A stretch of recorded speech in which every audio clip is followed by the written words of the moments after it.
అందరికీ మన ప్రభువును రక్షకుడైనటువంటి యేసుక్రీస్తు వారి పేరిట ప్రత్యేకమైన వందనాలండి. ప్రియులారా, మన జీవితంలో ఎన్నో సందర్భాలలో ఎన్నో పరిస్థితులు అనేవి మనం చూస్తూ ఉంటాం. అనగా మనం కష్టాన్ని చూస్తూ ఉంటాము, సుఖాన్ని చూస్తూ ఉంటాము, బాధలు చూస్తూ ఉంటాము, బాగున్న పరిస్థితులు చూస్తూ ఉంటాము. అయితే ప్రతి మనిషి కూడా కష్టాలలో ఉన్నప్పుడు, శ్రమలలో ఉన్నప్పుడు, లేదంటే అతని పరిస్థితి చీకటిమయంగా మారుతున్నటువంటి పరిస్థితుల్లో ఏం ఆలోచిస్తాడంటే భవిష్యత్తు గురించి ఎక్కువగా ఆలోచిస్తూ ఉంటాడు. ఆ ప్రయత్నంలో భవిష్యత్తు గురించి ఆలోచించే ప్రయత్నంలో అతనికి తెలియకుండానే అతను సాతాను యొక్క 3 ముఖ్యమైన అస్త్రాలైనటువంటి శరీరాశలో గాని, నేత్రాశలో గాని, జీవపటంబంలో గాని పడిపోయే అవకాశాలుంటాయి. అంటే భవిష్యత్తు గురించి ఆలోచించవలసినటువంటి అవసరత మనకు లేదండి. మనం దేని గురించి ఆలోచించాలంటే, మనం ఉన్నటువంటి పరిస్థితుల్లో, మనం ఉన్నటువంటి ఈ క్షణం మనం పాపం చేయకుండా బ్రతుకుచున్నామా లేదా అని మన ఆత్మీయ జీవితాన్ని ఎప్పుడు మనం పరీక్షించుకుంటూ ఉండాలి. మన ఆత్మీయ జీవితాన్ని మనం ఎప్పుడు కనిపెట్టుకుంటూ ఉండాలి.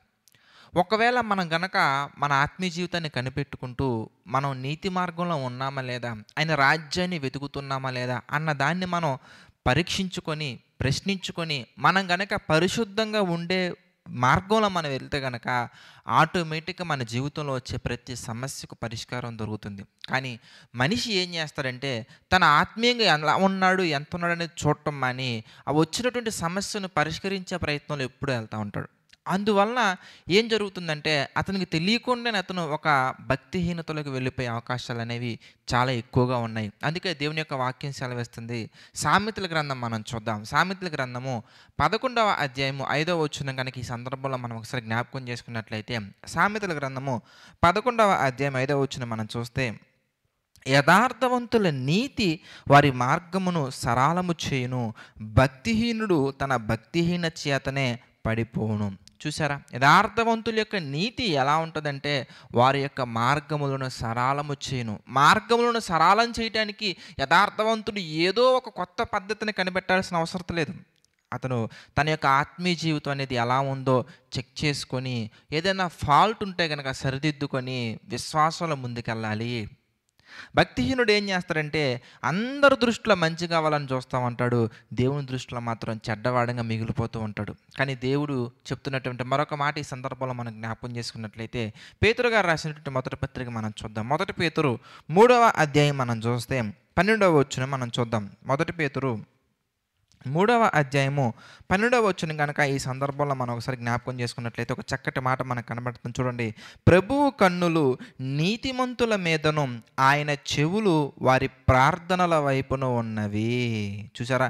కానీ ప్రభువు ముఖము కీడు చేయు వారికి విరోధంగా ఉంది. కనుక ఎలాంటి పరిస్థితుల్లో మనం ఉన్నా కానీ పరీక్షించుకోవాల్సినటువంటిది, నేను నీతి మార్గంలో వెళ్తున్నానా, కీడు మార్గంలో వెళ్తున్నానా, కీడును చూస్ చేసుకుంటున్నానా, మేలైనది చూస్ చేసుకుంటున్నానా, ఎందులో మనం ఉన్నామన్నది కనుక మనం పరీక్షించుకొని దాని ప్రకారంగా మన జీవితాన్ని మనం కట్టుకుంటూ వెళ్ళగలిగితే, ప్రియులారా, మన ఆత్మీయ జీవితం అంతకంతకు వర్ధిల్లుతూ ఎంతో గొప్పగా ఉన్నతమైనటువంటి స్థితిలోకి వెళ్తుంది. కనుక ప్రతి ఒక్కరూ కూడా ఏదో పరిష్కారం ఉందని ఆలోచించటం మానేసి పాపాన్ని విసర్జించగలుగుతున్నావా లేదా అనేది బాగా పరీక్షించుకోండి. పాపాన్ని దరిదాపులు కూడా రానివ్వకుండా, యవ్వనేచ్ఛల నుండి, శరీర కోరికల నుండి, శరీర ఆశల నుండి, లోక సంబంధమైనటువంటి వ్యసనాల నుంచి దూరంగా పారిపోయి ప్రభు సన్నిధులు మనం హత్తుకొని ఉంటే ఆటోమేటిక్గా ఆయన కన్నులు మనల్ని చూస్తూ ఉంటాయి. కాబట్టి ఏ కీడు కూడా మన దరి చేరకుండా ఆయన మనల్ని ఎప్పుడు కంటికి రెప్పలా కాపాడుకుంటూ ఉంటారు. ప్రార్థన చేసుకుందండి. ప్రతి ఒక్కరు తలల వంచి ప్రార్థనలు ఏకీభవించండి. ప్రార్థన.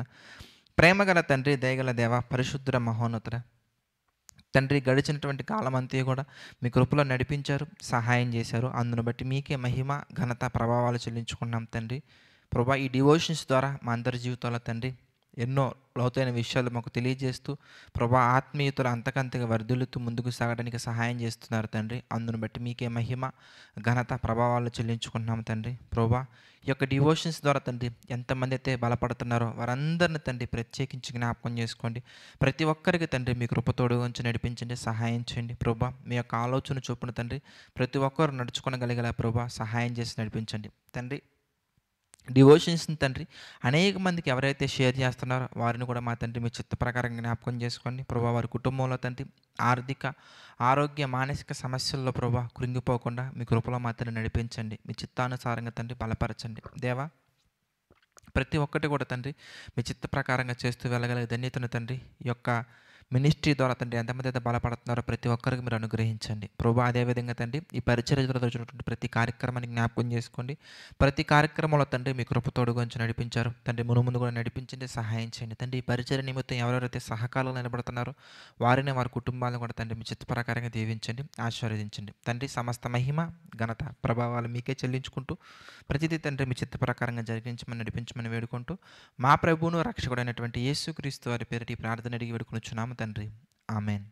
అందరికీ వందనాలండి. God bless you all.